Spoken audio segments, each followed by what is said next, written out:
Hey, welcome, all my right thinkers. Thanks for tuning in and check out your boy, P Farm. Thinking right out here in the lab, in all kind of books, just getting all kind of information. I'm about to have some fun. Yeah, I got my teaching hat on. I'm about to give a good lesson. Let's go. Rightism, 25 rules to live by. Storytelling, story with a message. There's a message in the story for life. I give you life lessons. You tune in and receiving them. I appreciate you. We got a good thing going. Let's do what we do.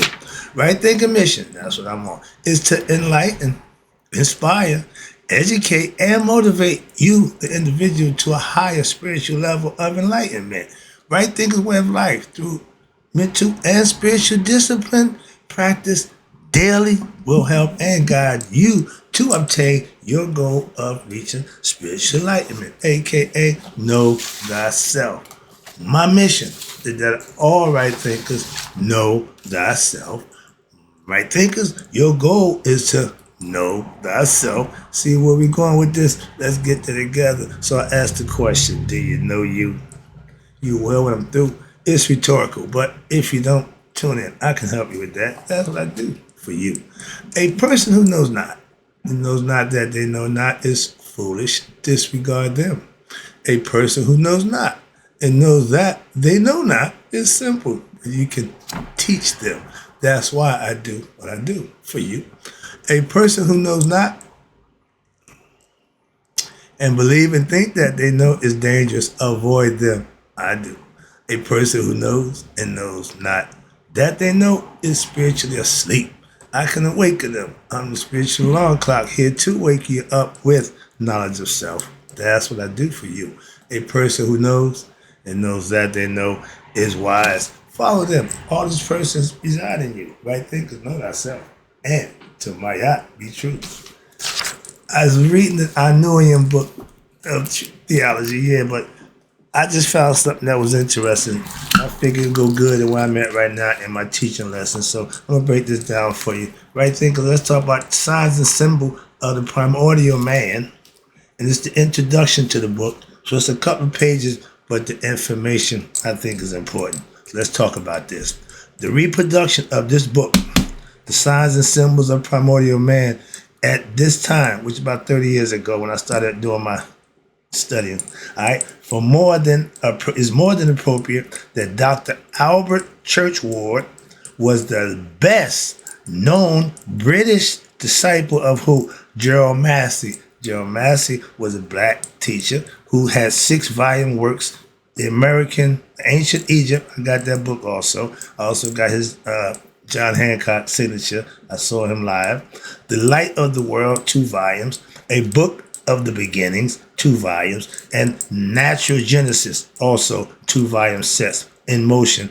And a new radical approach, I like that word, when I see my people get called that, to the history, watch this, of African civilization and the African contributions to what? To social thought that went into the making, here we go, of the world's 3 major religions. You ready? Judaism, Christianity, and Islam. The big 3. All right, but this is what I'm trying to get my point across. It's difficult to access the volume, or excuse me, to assess the value of Dr. Churchward's great contribution to what? History, without referring to his master teacher, Gerald Massey. Look him up, Google him. Gerald Massey did not begin his career searching for Africa's place in world history. He was an agnostic, okay, whose intention was to prove that the basis of European civilization was created outside of Europe. He did that. How? By the people, or why? By the people that some Europeans later characterized as savages without a history or a culture. His search led him to Egypt, where he found proof. Rutrow, get him, Scooby. Rutrow. He found proof that what Western culture was in fact, you ready? Western culture is in fact African in origin. Proof. Let's go. The larger portion of its coming mainly from the Nile Valley. His disciple Albert Churchward continued his important work, and in this book, right here, it's a big book, all right? This book, the work in this book takes his search into another dimension of proof of what we've been trying to tell you, what I've been telling you since I've been doing this. They stole everything. We getting there. What's this? Now, men like Gerald Massey and Albert Churchward were battling against what? A wall of European misinformation about the contributions of what? Non-Europeans. They want to take credit for everything. So we had to prove them wrong, and people toward the civilization of the world, and only a few radical European scholars were even able to totally understand the full impact of Churchward's work at the time why this book was written. What was going on there? They was given bad information, misinformation. What's this? Now, what's the essential message of Albert Churchward today in an era of new scholarship and a new and bold challenges to what? Old, wrong concepts about what? The history of the world and the contributions of African people toward the origin and the development of world civilization and the world culture. Albert Churchward begins his work with an examination of, first of all, Freemasonry, which I am, okay? Its rituals, familiar with them. Signs, know them. Symbols, them too. And their contribution to social thought. I came into the order, Masonic order, about 35, 40 years ago. I was a young man. I thought it was impressive. So, because the people I seen who was Masons, I wanted to be like them. Good men, upright, respectful men. That's why I joined the order. And it didn't let me down. And that's the first thing. The craft didn't let me down. The people of the craft is another story. I learned that lesson, the old-fashioned one. But again, through social thought, Masonic order is a good thing. What he is saying here, in essence, is that Freemasonry was a part of what? You ready? The Nile Valley civilization. We got breakfast where you step off with the left. We got the apron. We got the Grand Master Regalia. All that was already done in Egypt. Remember, the pyramids is brick. Okay, Masons. By extension, he is also saying that higher learning, which is always good, but they had to hide it. Why? Hide it. Make it a cult-like. Why? Because that way you can come willingly to be initiated, and then you can learn what they teach you. I did it for years. I taught it for years. Love it, lived it, understand it. Now, which was carefully what? Guarded at early times in history, because it gave birth to what? Other secret societies. Skull and Bones. Everybody got a secret society, okay? Now, in these secret societies, there existed the educational approach that would what? Lead to the establishment of the world's first university colleges, where you go to get your what? PhD, master degrees. I got mine, trust me, in the real world. What he's saying, in fact, is that the origin of the university comes out of, again, Nile Valley. I can tell you, the Europeans, the Greeks, the Romans didn't invent or create anything. Moving on.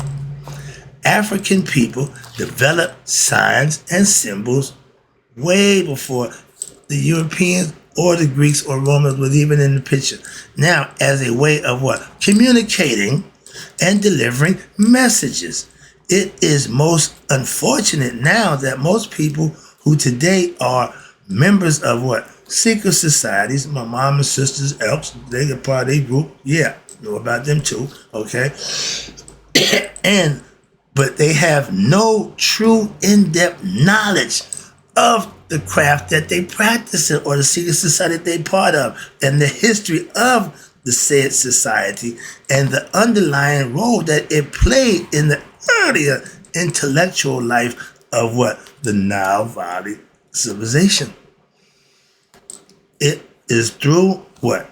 Church wars examination of most of the known culture of the people of his day that what? That the signs and symbols of the primordial man was revealed. And this juncture, we need to remind it what? That the Nile Valley stretches over 4,000 miles. That's from Florida to California and some more. How about that? Okay, so that's how long it is. So there's a whole lot of people that lived off the Nile Valley. Sorry, but that's just a fact. And we don't know that history. That's the history we should be teaching our young black people. Why? Because we were a great race of people. They took all of that away. I'm trying to bring it back. Oh, he bring that Egyptian shit. Yeah, but it's the truth. Why? It's our history. It ain't made up. It ain't soup. No, it's true. We got it right here. Sorry. Moving on. But it stretches over 4,000 miles. And everybody along both sides was eating off it and living off it.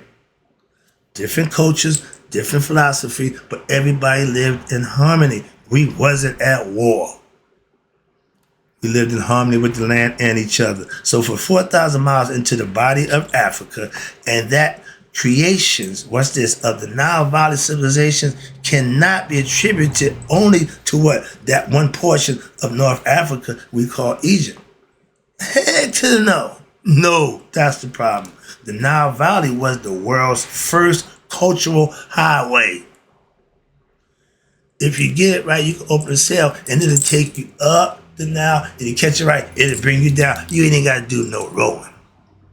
Okay, that's understanding how the water flow and getting with the flow of the air. Okay, catch the drift and let it take you down. Don't fight the river, let it take you. Salmon swim upstream. Why? They don't know no better. Why? They swim until they death anyway, so getting tired wasn't a big thing. Their life about to end. All right, so, but they just doing something that's not smart. Okay, but the Nile Valley River was the world's first cultural highway, and it bring people, what? Cultures out of the body of the inner Africa. They traded, they got along, the great cultural migration. It led to the peopling of Egypt, not just Egypt, all up and down the Nile Valley, making Egypt a composite civilization. Like New York, the melting pot, a little bit of everything was in Egypt. How about that? Now comprised of many different African people, again, who dwelt along the banks of the Nile River. The civilization that developed in Egypt was the culmination of civilization out of Africa. A whole bunch of people come together to be one. I'm almost home. Just about to get to the good part. Oh yeah, don't worry. There's a reason here. There's a purpose. I'm getting there right now. But none of the components that went into the making of what we now call Egypt came from Europe or Greece or Rome. Why? Western Asia, commonly called the Middle East. Why? Because at this point in history, you ready? We cannot discuss Europe because there was no Europe, okay, Greece or Rome. In name and as a political entity in the world, they didn't exist. Europe did not exist. There was no mention of Europe, and I don't teach about Rome, Greek, or Europe. Why? They wasn't around. That's the lessons I teach from. I've been trying to tell you that for the longest. I ain't gonna blast you, but I'm trying to tell you this ain't white information I got. It's black, ours. They took it, flipped it. I'm getting there, sorry about that. I'm getting ahead of my lesson. I hate when I do that. But Europe in the early ancient history, why? Because at that time, Europe was very busy, what? Trying to extract herself from what? From the impact of the last of what? The last of the Ice Age fallout. And surviving, just staying alive was the most serious thing the Europeans were engaged in at that time in early history. The Moors came in and educated them. Oh, did you know that history? They don't like the Moors. Portuguese, Spain, Europeans don't like the Moors. They was black. Okay, that's the hatred for black people. In case you didn't know where that hate come from. Yeah, the Moors ran them. They didn't like it. All right, moving on. Let me get this lesson out. In connection with the book, there is also a need to what? Examine the works of the greatest, hear this, my teachers, the greatest American disciples of Gerald Massey, Alvin Boyd Kuhn. Kuhn is best known for his book, Who is the King of Glory? Check it out. Which, in my opinion, is one of the best books in early Christianity. Okay, I got a book by John Massey, Christianity Before Christ. Okay, and it's written backwards, a unique book. And watch this. With the shadow of this best book in early Christianity, the shadow of the 3rd century, what happened? It deals with the conference of the Nicene Conference and its aftermath. Christianity took its thing at the Nicene Council in 325 BCE, especially the opinion of a what? African theologian known in history as, you ever heard him, St. Augustine? Watch this. Black man. Watch this.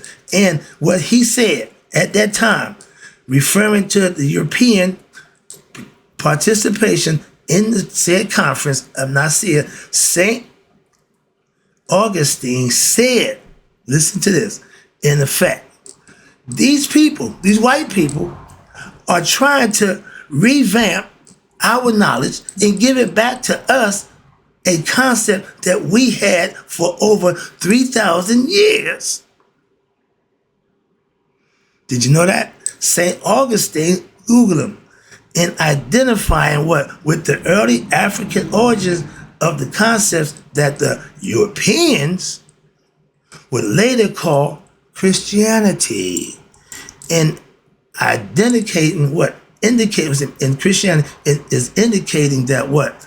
That this concept existed among the African people without the dogma and the misformulation before the birth of Europe. Okay? In the introduction, that's what I'm reading now from the book. We ain't even got started yet. This is how you open up. You know he got some stuff up in here. Now I'm going to give it to you. Watch this. Now, this is just the introduction. And he had a book called Who is the King of Glory? Alvin Boyd Kuhn has this to say. This is another well-known author. The pick that struck the Rosetta Stone, that's the stone that had 3 different languages in, that broke everything down so they can read the hieroglyphs. Okay, they had in Latin, Egypt, and in Coptic. Now, in the illuminating soil of the Nile Delta, back in 1796, it would also struck a mighty blow, at historical Christianity. Why? For it released, you ready? The voice of a long, voiceless past to refute nearly every one of Christianity's historical claims. This is why I try to explain to you about that book you love. I have information that y'all just don't want. I ain't got a problem with that. I'm just going to give it to you. You know how I feel. But this disputes all the historical claims of that Bible with what? With a weathering negative. The cryptic literature of old Egypt was sealed in silence. And when Christianity took its rise, how? But haunting it like a specter. After the 3rd century, what happened? New stalks forth like a what? Living ghost. Dun, dun, dun, dun. Out of the tomb to what point is long finger of accusations at the faith that has too long, what? Thriving in falsity. For this literature now rises out of what? Oblivion, so to speak, to what? Proclaim the true source, to proclaim the true source of every doctrine of Christianity as European information. Y'all didn't make it up. You stole it, okay? as Egyptian product and the heritage of the remote past. The books of old Egypt, watch this, now unroll the sagas of wisdom, which was the book's about, teaching, which announce what? The inexorable truth. Dun, dun, dun, dun. That not a single doctrine, right, tenet, or usage in Christianity was a new contribution to the world religion. Why? But that every article and practice of that faith was a disfigured copy of ancient Egyptian systemism. We called it a system. We didn't call it a belief system. We called it a mystery system. Why? We took symbolic, esoteric information mythologically and taught it to those who wanted to learn it. I'm here doing the same thing, giving you esoteric information. That's why it's a little different than what you're used to hearing. I'm giving you the truth. Right hand to God, okay? And with that understanding, I'm almost done, but I've got a little more information. I thought this is good, and it's going to wrap it up. He extends his message, okay, in the following manner. See, when you make a statement, you got to nail it. You got to bring it home and make it stand. Watch this. The entire Christian Bible, creation, legend, descent into what? Even the Exodus from what? Out of Egypt. I told you they used Egypt to authenticate their presence. The Egyptians don't authenticate their presence in Egypt.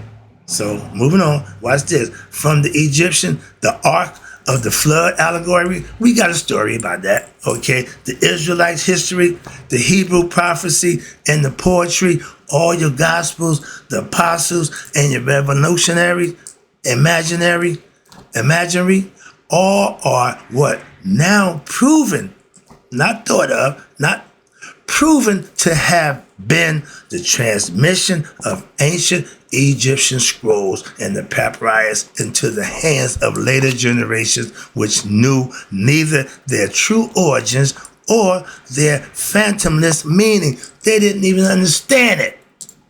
But the sheer fact that even amid the marks of ignorance that they had and the superstition that they professed, the mere ghost shall what? Husk and the shadow of the Egyptian wisdom inspire religious piety to extremes of faith, and Zoolites is the single attestation of its original power and majesty. They took it, they misunderstood it, they misused it, they misinterpreted it, but they still practice it and really don't know what they got. I've been telling you that for a long time. Moving on. And it ain't my words. I got the information from somewhere. I didn't just make it up. Thank you. So here we go. Let me wrap this up for you. I appreciate you tuning in. We almost home. Now, from the scrolls and the papyrus out of Egypt, over 5,000 to 10,000 years old, there comes stalkings forth to what? To view the whole story as Egyptians, Jesus rising from the dead, and the Egyptian Lazarus as an Egyptian Bethany with two Egyptian Marys, Magdalene and Mary, okay, present. He non-historical prototype of the incident related only in what? John's gospel. Matthew, Mark, Luke. The only one got in his is John. So all of them didn't say the same thing. Moving on, wrapping it up. Again, in the collective way, Gerald Massey, the master, I love that, of his disciples, Albert Churchward and Alvin Boyd Kuhn, have revealed the early African origins of the three major Western religions. And all of these concepts were developed before the Bible was written and before the figure of historically known as Jesus Christ was even born. Alvin Boyd Kuhn's book, The Lost Christianity, also needs to be checked out. Why? To be read as in what? Extension of the views expressed in this above quoted works.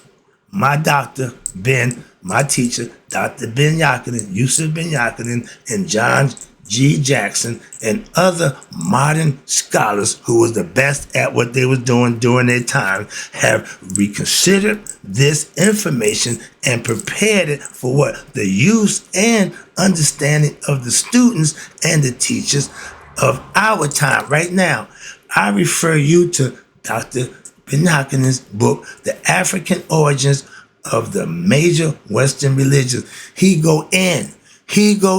Check my dude out. They didn't like him. He didn't care. Okay. Now, Dr. Ben and John G. Jackson books, Men, God, and Civilization. These was authors who gave information and put it in the book. All you gotta do, look it up, Google it, and check it out. Great information, truth, not a whole bunch of superstitious mumble jumble they want you to believe. They're teaching what? So you can learn and know the truth. I do. That's what frees you. I'm a free man. And all this is in conclusion, as my man say, in the legal profession, John Henry Clark, the master teacher, I rest my case. No exceptions. I love that guy. And in closing, hope you got the lesson. I got to keep giving this information. Why? Somebody can use it. I sure did. It worked wonders for me. So I'm just giving it to you in little bits. How about that? I won't give you too much, just a little bit. Like 50 say, not a whole lot, just a little bit. I hope you enjoyed the lesson. I'm really having fun, as you can see. And in closing, right there, because may you all live to be 100, me 100 minus a day. So I never know that you all passed away. I'll be back. I'm busy.